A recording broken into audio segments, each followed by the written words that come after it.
Hi, my name is Mr. Stansel, and I'm one of the librarians here at JCC. In particular, I'm the library liaison for the English department, which means I'm somewhat of the go-to person for that department, although all of the library staff are glad to assist you. What I wanted to do today was spend a few minutes sharing with you some resources and strategies for the mythology folktale assignment that you're working on and will continue to work on for the next little bit. Okay, so one of the first things we want to look at is some of the print content that is available to you. So what I've done is opened a browser, in this case Google Chrome, and I'm going to go to the top for the Libraries button. So when the Libraries page opens, there's lots of different ways to go about accessing content. But for this assignment in particular, I don't want you to overlook the print resources that are available. And so to search those resources, the easiest way to do so is to go to the lower search box that says Search the Catalog and to enter your topic.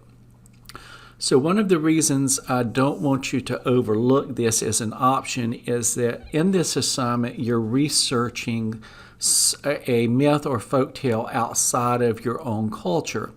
And so you may need some general resources that kind of guide you to one of those myths or folktales. Or perhaps well, I would like to work with this country or culture, I just don't know what its myths or folktales are. And so in this way, you can gather some resources, somewhat of an overview, sort of encompassing, that would allow you to look through the table of contents and through the index and maybe come up with a specific myth or folktale that you would like to work with for the rest of the assignment and the upcoming assignment. So in this case, I'm just using the topic of mythology as an example.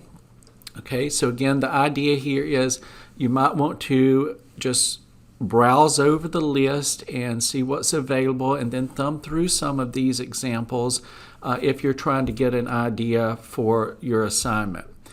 So a couple of things I'd like to point out with this search is that the number of results you see at the top at first is going to be a little bit large and inflated.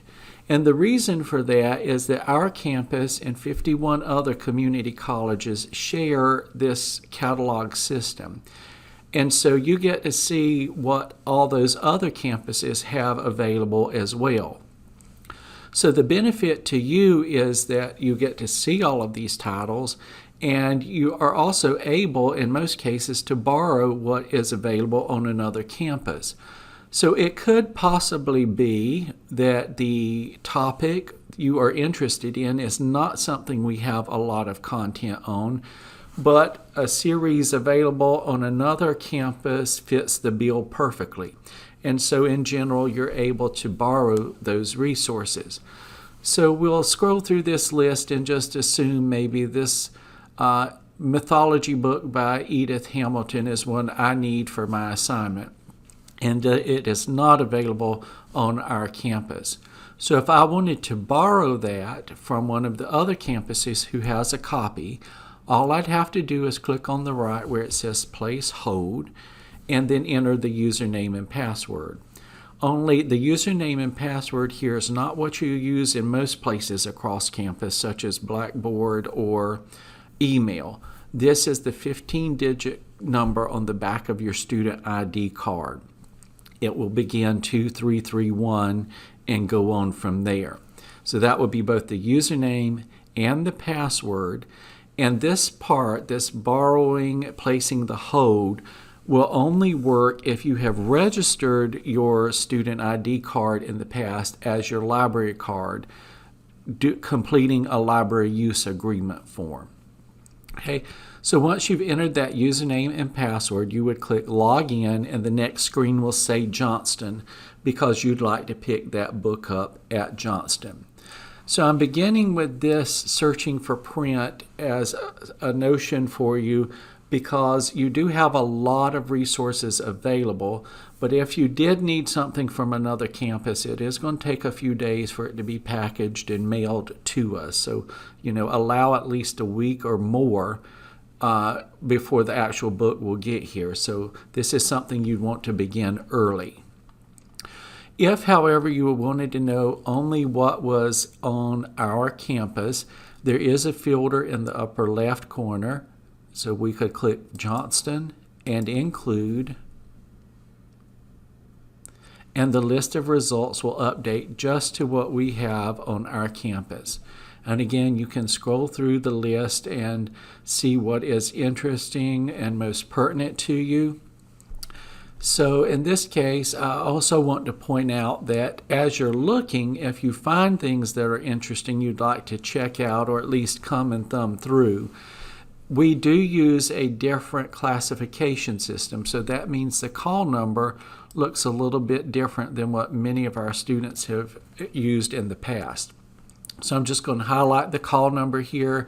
I'm going to point out this is right. So if you were searching at home and wanted to scribble down what you were going to be looking for when you came in, that is the correct thing, the combination of the alphabet and numerals.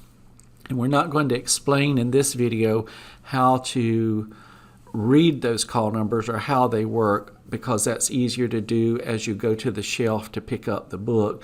I just want to make you aware this is because we use a different classification system called Library of Congress, and that system is used a lot in academic libraries because of the way it does a better job of clumping content together than some other systems.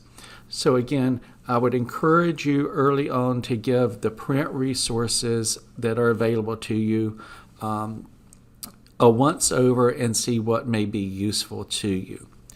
Thank you.